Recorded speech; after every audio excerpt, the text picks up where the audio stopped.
বিশ্বকাপের আগে প্রস্তুতি হিসেবে 4 দলের অংশগ্রহণে অনুষ্ঠিত হতে যাচ্ছে road to 26 series. Brazil, France ছাড়াও এই প্রতিযোগিতায় অংশগ্রহণ করবে ক্রোয়েশিয়া ও কলম্বিয়া।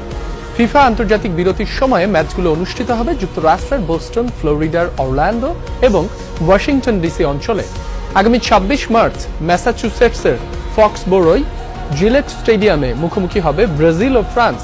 পরের দিন অরল্যান্ডোর ক্যাম্পিং ওয়ার্ল্ড স্টেডিয়ামে ক্রোয়েশিয়ার বিপক্ষে খেলবে কলম্বিয়া।